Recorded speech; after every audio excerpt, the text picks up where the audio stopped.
বাড়া আজকে রান্নাটা যা হয়েছে না, হেভি মজা করে খেলাম রে। অন্যের গাল মেরে খেলে মজাই লাগে। কি হয়েছে? তুমি কি কিছু বললে নাকি? না না বাবা, তোকে আর কি বলবো।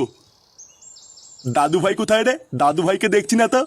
ও বাড়া আমি জানি না, আছে হয়তো আশেপাশে কোথাও।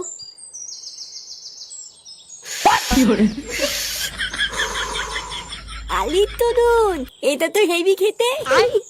বালা কালকের থেকে রোজ দাদুর বিড়ি চুরি করে খাবো। खत्म। সে কুমারী, ওটা কি করছিস রে? এতি বাবা, তুমি বাঞ্চোর ছেলে, তোর এত বড় সাহস, তুই বিড়ি খাচ্ছিস এই মেলেতে? না না না না, আমি বিড়ি খাচ্ছিলাম না, আমি তো শুধু একটু টেক করছিলাম। চোরের বাচ্চা, তুই এত দূর এগিয়ে গেছিস? হ্যাঁ বাবা, আমি সত্যি কিছু করিনি। দাদু, ও দাদু, তাড়াতাড়ি আসো দাদু, আমাকে মেলে ফেলবে। শান্তির ছেলে, ঘরে বসে বসে বিড়ি খেয়ে আমার দাদুকে ডাকছিস? এই কি হয়েছে রে? এই কি হয়েছে রে? কি এত চেঁচামেচি করছিস কেন? লেওড়া চেঁচামেচি করবো না তো কি করবো? বাড়া আমি ঘরে ঢুকে দেখছি সুরে বাচ্চার বিড়ি ধরে টানাটানি করছে।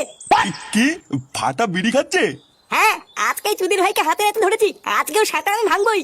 ছি ছি ছি দাদু ভাই, তুমি বিড়ি খাচ্ছিলে? না দাদু, বাবা মিথ্যে কথা বলছে। আমি বিলি খাইনি, বাবা আমাকে দোল করে বিলি খাই দিচ্ছিল। কি হয়েছে? বাবা জোর করে বিড়ি খাওয়াচ্ছিল মানে? রে ফাটা কি বলছে এগুলো? এই গার মেরেছে, আমি এবার কখন বিড়ি ধরে দিলাম? বারে চুদা ছেলে, তুই মিথ্যে কথা বলিস কেন? আমি মিথ্যে